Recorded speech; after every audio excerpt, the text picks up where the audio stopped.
Peace, peace, peace, everyone. My name is Michael Jordan, aka the Sirius Alchemist, back with another video. Got a good one for y'all today. This book I've been reading for a while, you know what I'm saying? This book is uh just I would say a pinnacle in my life and probably some others too. Um, yeah, we approaching 2025. It's coming up on us, and I want to speak a little bit about the upcoming year to come. I hope everybody's prepared. I hope everybody's been doing their spiritual work. You know what I'm saying? Been doing their shadow work and studying up and just preparing for what is to come. Because those who have been studying, those who have been doing their spiritual work, they gonna shine in 2025. But the ones who ain't been doing much, those are the ones who are gonna have problems. So, you know what I'm saying? If you watch my channel, you know what I'm saying? I hope y'all been doing y'all spiritual work. I hope y'all been reading and studying. I hope y'all been meditating, you know what I'm saying? Just getting your spiritual work in, doing your shadow work, you know what I'm saying? Practicing your magic, doing things of that nature. Yeah, because 2025 is gonna be fun, y'all. 2025 is gonna be interesting. So I hope everybody's prepared. But yeah, family, I thanks for all the comments everybody been putting in the videos. I thank everybody that's been watching, all the likes, everything. I appreciate everything. So that's good looking out, family. That's what family does. I appreciate y'all. The book today I'm gonna go into is it's really a good one, family, and I hope y'all really go get this one. It's called The Lost Light, and the name in itself is enough, by Alvin Boyd Kuhn. And all his books, if you can get, he got some other books too that are fire. I'm telling y'all, this straight fire. You know what I'm saying? But this right here, this is The Lost Light, an interpretation of ancient scriptures by Alvin Boyd Kuhn. Man, this is a serious work. You see all these tabs I got in here, fam? Look at that. Look at all them tabs I got. Look at that.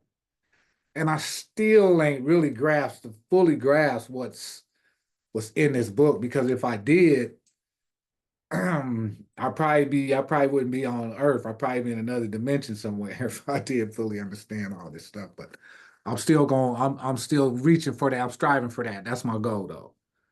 You know what I'm saying? That's my goal, whether in the body or out of the body. You know what I'm saying? But this book, The Lost Light and Interpretation of Ancient Scriptures by Alvin Boyd Kuhn, is a gem. When I tell y'all it's a gem, it's a true gem. So there's nothing on the back. Y'all know I usually read on the back of the book. There's not really to read to y'all on the back. So um, I'm going to read a little bit on the first page. It says, "The Lost Light, an Interpretation of Ancient Scriptures by Alvin Boyd Kuhn, PhD." He's a PhD, y'all. So, And it says, "This book will be to religion what Darwin's work has been to science." But even though I don't agree what Darwin, that crap Darwin was talking about, but that's a whole nother video. But this right here, this is a serious piece of work. So I'm gonna read something from the book, like I always do, family. Hopefully somebody go out there and get it, because it's really worth having in your library, you know what I'm saying? Even as a reference book or as a study book, or just to read it if you just want to read it, like that. You know what I'm saying? It's worth having either way. But this is on page 6, right, family? I'm gonna start right here. Because I like to deal with the spiritual elements of man, you know what I'm saying? Or woman, or the man with a womb, or the womb man. I like to deal with the spiritual elements, the metaphysical sciences. You feel me? Yeah, I deal with a lot of metaphysical sciences. But anyway, it says, "The fiery soul of man is housed in a tenement of flesh and matter, which is 7/8 water by actual composition. The crossing of rivers and seas and the immersion of solar heroes in water in olden mythologies and the rite of baptism in theology signify nothing beyond the fact of the soul's emerging in the physical body of watery nature in its successive incarnations. Now, man is distinctly a creature compounded of two natures, a higher and a lower, a spiritual and a sensual. a divine and a human, a mortal and an immortal, and finally, a fiery and a watery, conjoined in a mutual relationship in the organic body of flesh, says Heraclitus, if that's pronounced right. Man is a portion of cosmic fire, imprisoned in a body of earth and water.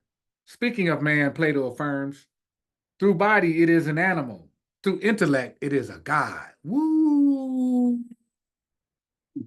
Family, that's powerful right there. And that's only on page 6. That's only page 6. This book is 500, almost 600 pages. 602 pages to be exact. Thick. Worth every penny, every dime, every quarter, every nickel. Trust me.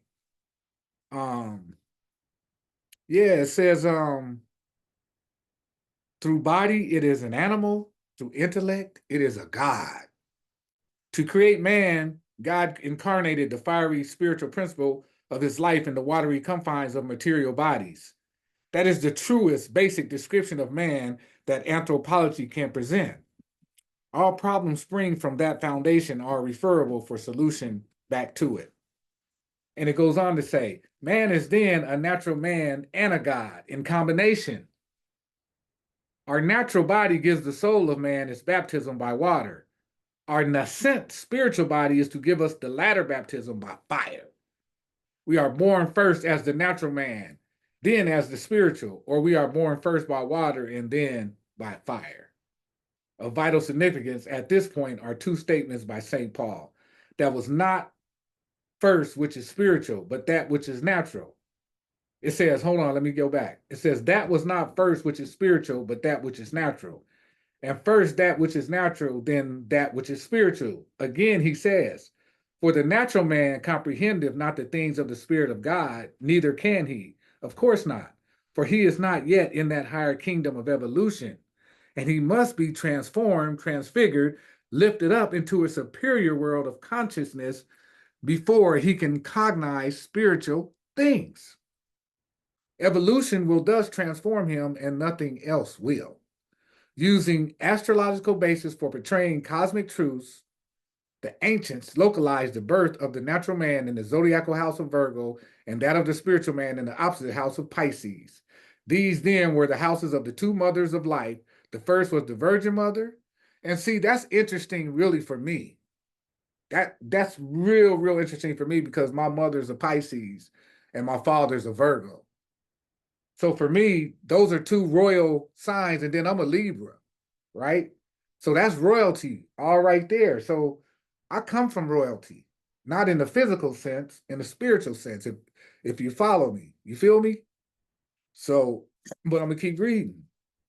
It says the primal symbol of the Virgin Mary thousands of years BC, Virgo gave man his natural birth by water and became known as the water mother. Pisces, the fishes by name, gave him his birth by the fish and was denominated the fish mother. The virgin mothers are all identified with water as symbol and their various names, such as Marie, spelled M-E-R-I, or Mary, spelled M-A-R-Y, or Venus, born of the sea foam. Tiamat, Typhon, and Thalith, Greek for sea, are designations for water. On the other side, there are the fish avatars of Vishnu, such as the Babylonian Ionis or Dagon, and the Assyrian goddess Atergetis. I think it's pronounced that. Forgive me, y'all, if I'm not pronouncing this correctly, but I think it's Atergatis, Atergatis. It's a Syrian goddess called Atergatis, was called the fish mother. Virgo stood as the mother of birth by water, or the birth of man, the first of the earth, earthy. Pisces stood as the mother of birth by spirit or fire, or the birth of man, the second, described by St. Paul as the Lord from heaven. Virgo was the water mother, or the natural man. Pisces, the fish mother, or the spiritual man. Man, there's a lot of meat in that. There's a lot of meat in that. So, family, this book right here, man, look at all the tabs I got in here. I'm telling you, I ain't getting it all. I done marked all up in here. Look at that. And I'm telling you, I ain't done with it. There's so much knowledge up in here. I still got to digest. And so that's why I'm trying to share it with y'all. So somebody out there go get it and can get what I'm getting from it. Because I've gotten so much from this work, y'all. I've gotten, man, my life was really changed after I read this book. My life wasn't the same. And then when people tell you knowledge is power, that's not true. Knowledge applied is power. Because a lot of people have knowledge, but they're not really applying it, or they're not really applying it the right way. And, so remember, knowledge is not power. Knowledge applied is power. You got to apply it, because if you ain't applying it, it ain't really doing you no good. So, yeah, let me read another little piece in here, family, that I want to share with y'all, and maybe somebody out and go out and get this work, because like I'm telling y'all, it's worth every penny, every dime, every quarter, every nickel, every one, and some, and then some. You feel what I'm saying? So I'm gonna read this on page 222, and that's 222. And we all know the twos speak on when you see the angel number 222, it speak on stop worrying, everything is working out just fine as it is. Trust that you are on the right path. It's all about trust when you see that, when you see those 222s, right? You're okay. Remember that when you see those three numbers, 222, it means everything is good. Don't worry. You ain't got nothing to worry. It's never nothing to worry about anyway. But some people do worry. So if you happen to see those 222s, that's the universe telling you everything's going to work out. Everything's going to be okay. Trust. You know what I'm saying? Everything is working out for your highest good. You feel me? Okay, now this is on page 222, 222, and it says, what becomes the gospel healings and miraculous cures in the light of this antecedent material in the Egyptian scripts? It is a question momentous for the future of orthodoxy. There seems to be but one answer open to sincerity. The New Testament miracles are the reproductions of ancient Egyptian religious dramatizations in the mysteries and not actual occurrences. I'm going to read that one more time, family. I know I'll be getting hyped when I read this stuff, but y'all got to forgive me, because I love doing what I do. And usually I don't, I'm usually shy about getting in front of cameras and stuff like that, but I don't know, something happened all of a sudden, from studying and reading this stuff. It don't bother me. I love doing this. I love what I do, family. So forgive me if I get excited, or if I get, a little excited. But I'm gonna read that one more time. It says, what becomes of the gospel healings and miraculous cures in the light of this antecedent material in the Egyptian scripts?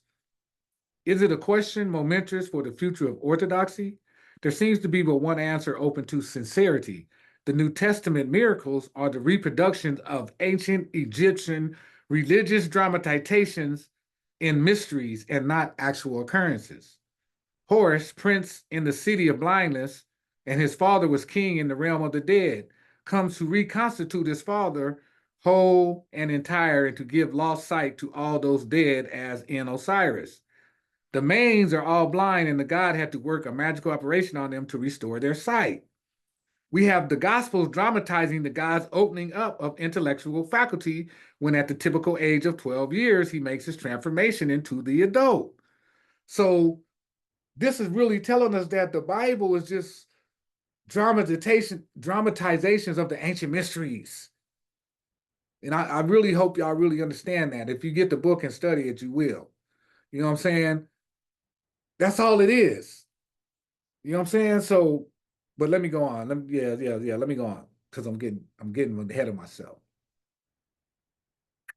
It says, we have the Gospels dramatizing the God's opening up of intellectual faculty when at the typical age of 12 years, he makes his transformation into the adult. The Egyptian emblem of the hawk's head given him at the epoch betokens his restored sight. His eye, stolen from him by soot, is then restored. Under the astrological sign of Orion, Horus was typed as the god of the night or dark, the blind god who receives sight at dawn, right?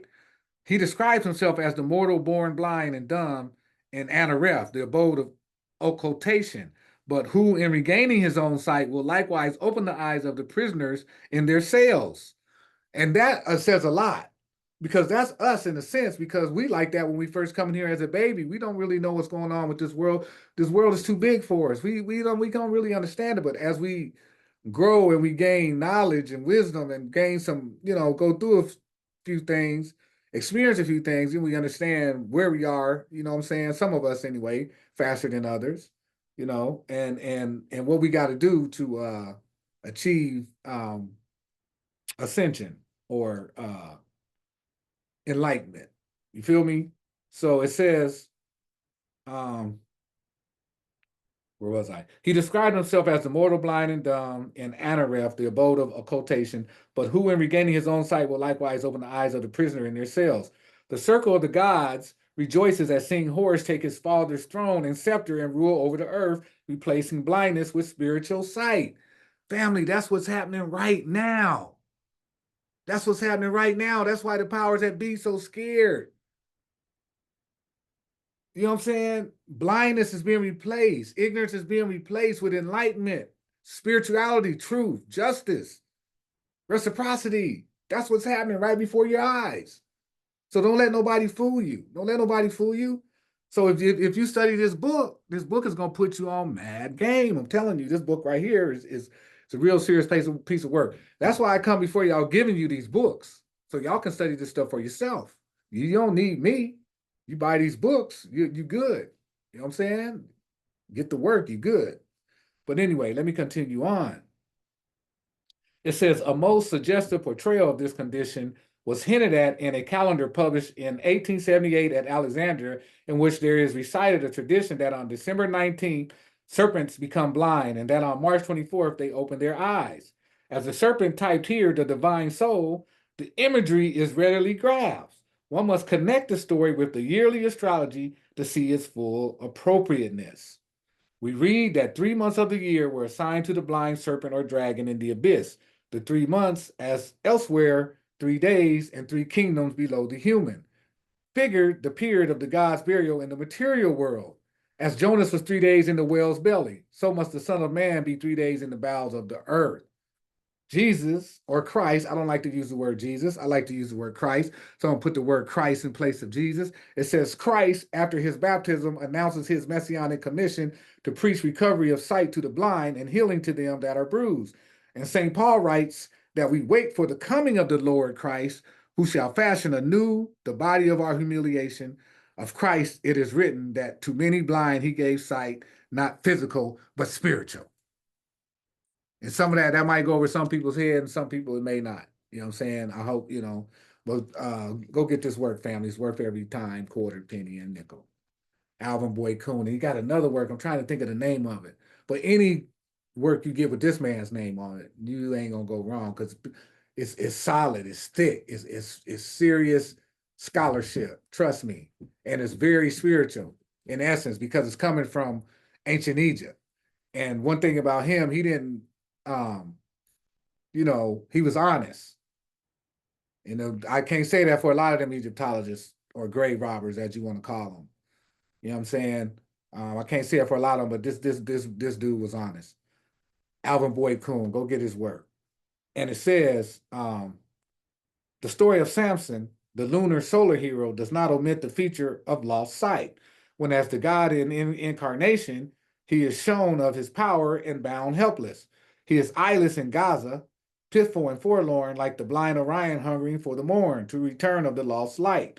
The Hebrews have a Talmudic tradition that Samson was lame in both his feet, which was also the status of the child Horus, who was pictured as maimed and halt in his lower members, the crippled deity, as he is called by Plutarch.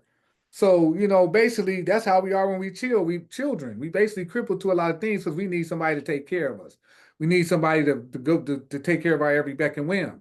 We need somebody to feed us. We need somebody to shelter us and all that. You know what I'm saying? So symbology is like the symbol of a child because it needs taken care of until it can grow on its own and take care of itself. So it goes on to say that Horus bewails the loss of his eye to Soot, who has pierced it or stolen it. He cries, I am Horus. I come to search for mine eyes. In the spring, Soot restores the god's sight. The mouse, the mole, and the shrew mouse were all employed as symbols of the soul shut up in darkness, in the crypt of the body. Yet only by such burrowing in the dark underworld could the soul be transformed into a new and higher stage of life. So y'all, we in the under, I mean, we buried the soul. I mean, that analogy is serious. I'm gonna read that one more time. I'm gonna read that one more time because that analogy is serious, y'all. It says, Horus bewails the loss of his eye to Soot, who has pierced it or stolen it, he cries. I am Horus. I come to search for mine eyes. In the spring, Soot restores the god's sight. The mouse, the mole, and the shrew mouse were all employed as symbols for the soul shut up in darkness, in the crypt of the body. Yet, only by such burrowing in the dark underworld could the soul be transformed into a new and higher stage of life. Family, that's powerful. Get this work, family. Alvin Boyd Kuhn, Lost Light. You can't go wrong. And if you would like a reading from me, hit me up. You know what I'm saying? I do all types of readings. Can't miss me. I ain't got all my decks over here, but I got so many decks. But y'all hit me up for readings. I do astrology readings as well. Hit me up. Hit me up. They fire.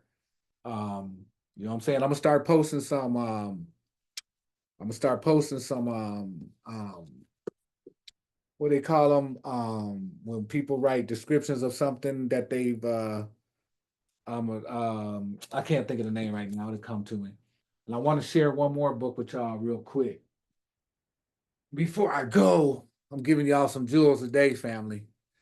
Esoteric Reading of the Bible by Harriet Turtle Bartlett. Esoteric Reading of Biblical Symbolism. See, some of y'all taking the Bible literal. It wasn't meant to be read literal. It's all symbolic. You know what I'm saying? It's layers to this thing. That's a powerful book. We can't throw that Bible away because if you read it the right way, woo, you got a powerful book in your hands. You know what I'm saying? But it's something you have to be learned. It's something that has to be taught. You have to learn how to read it. So this book right here, you got to get it. If you want to learn how to read the Bible in the right manner. Get this piece of work right here, family. Can't go wrong. Esoteric Reading of Biblical Symbolism by Harriet Turtle Bartlett. Okay, the back of it, family, is just a bunch of Kessinger Publishing rare reprints. This is a reprint, by the way. It was out of print for a while, and they just bought it back in print not too long ago. So you better get it while you can because I don't know how long it's going to be in print, because they be taking this stuff in and out of print. But yeah, it's just got a lot of other books, a lot of stuff on the back talking about folklore and other thousands of scarce and hard to find books on history and ancient mysteries and stuff of that nature. So, but let me get to this. What I want to share with y'all. Um, let me see. Where was that? Was it right here? The mysteries? Was it? I think it was this one I wanted to share with y'all. Occurred. Yeah. Wait, let me see. Hmm.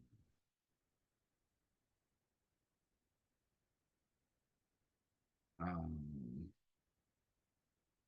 let me see. Yeah, no, let me see. Maybe it was this page.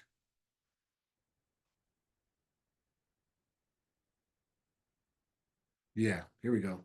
Okay, family, it's on page 29. I'm starting on page 29 of Esoteric Reading of Biblical Symbolism. And it says, we have used the terms that biblical students are familiar with, but in other languages they are styled differently, although the idea is the same. In the Bible, the student knows that these experiences are all given in connection with the life of Christ. But many, it says Jesus here, but I always replace it with Christ because that word, that's a whole nother video. I'll teach about that word as well, but I replace the word says Jesus in here, but I always replace it with Christ. So I will say, with the life of Christ, but many have not noticed that the same typical steps in human life are given in connection with the lives of other biblical characters. We will show the signs by which they may be discerned as we progress. We find that all religions have a great one whom they regard as the first to attain this great distinction, to whom they look for assistance, the great teacher of gods and men. According to the language is the name used to distinguish him. To the Hindu, he is the Bodhisattva or the Jagat Guru. To the Jew, he is the Messiah. To the Christian, the Christ. In ancient days, the same idea was symbolized by Mithras of the Persians, Orpheus, Bacchus, Dionysus of the Greeks, Akis, Baal, or Baal, and Tammuz of Babylonia. And there are many others whose names have been so degraded during the ages by the bestial conceptions of undeveloped people that one needs to dig deeply into the dust of the ages to find the original purity of thought. A noble example of this degradation is that of Bacchus, who, because of the wine glass held in the hand of the statue, originally intended to convey the idea that he was about to give a deep draught of the wine of spirituality, preparatory to administering the rite of initiation, which was symbolized by the thyrsus, the rod of initiation, which he held in the other hand. Became in the course of ages the god of revelry. Probably this tendency to degrade the symbolism of a statue was the cause of the law of the Hebrews forbidding the use of images in their worship. It was also the reason that their symbol of the perfect man was the Ark of the Covenant, for the conception of the perfect manifestation of God in man underlay many of the symbols of the gods that the people have worshipped at any time in any age. The trouble has been that this conception has varied according in the stage of the evolution of the worshipers and their conception of what perfection was. We Christians have but to turn the pages of history to the Spanish Inquisition carried on in the name of our great master of compassion to realize how a noble idea and perfect teaching may be degraded and forced to excuse the iniquity in the hearts of men. This tendency, however, only shows that the people were but infant souls handling a reveled religion that was still beyond their comprehension, except for sporadic instances here and there that were sufficient to keep the knowledge of the mysteries alive upon the earth. This too explains the necessity of the great secrecy that the initiates were obliged to maintain, and also explain why the Old Testament was to be read to the people by the priests, who selected such parts as they could understand. So basically, family, it's giving you reasons why they did certain things in the ancient world, why people had to take oaths and keep this secret, because if this information got into the wrong hands, someone could use it for the wrong reasons. And we see that today in the world we're living into today. We see the powers that were, why they are the powers that were, because they used this knowledge in the wrong way. They didn't use it in the way to uplift humanity. They used it to enslave them. So, you know what I'm saying? You get what you get. So again, family, esoteric reading of biblical symbolism must have in your library. There's another part in here I want to share with y'all. I don't know if I can find it because I didn't put a mark on it, but I was reading this the other night, and because sometimes when I'm reading late at night or studying, I get so full of knowledge, I just had to put the book down for a second and just try to comprehend what I just read, or try to just let the information sink in so I can wrap my mind around it, or try to get some understanding. And sometimes I forget to mark the page, you know what I'm saying? So that's my bad on that one. But maybe I can find it real quick. But this is a must-have if you want to understand the symbolism in the Bible and the esoteric reading of the Bible, which is very necessary. It's very necessary, because if you read the literal, then you know. So yeah, you want to get this book if you want to get a deeper understanding of the Bible, which is really important. So these two books to me are very important. I think you should have these if you want to understand a certain amount of things. These two are must-have. You might want to grab these if you want to get that understanding. Lost Light by Alvin Boyd Kuhn. Esoteric Reading of Biblical Symbolism by Harriet Tootle Bartlett. Can't go wrong with these two works, y'all. So, and like I said, I do readings as well. If y'all would like a reading from me, I'll leave my email down in the description box. Hit me up. I'll be glad to do it for you. Like I said, I do astrology readings. I do tarot readings. You know what I'm saying? I do cardology readings. You know what I'm saying? You can't miss me. I do a whole lineup of readings. So again, my name is Michael Jordan, aka the Sirius Alchemist. See you on the next video. Peace.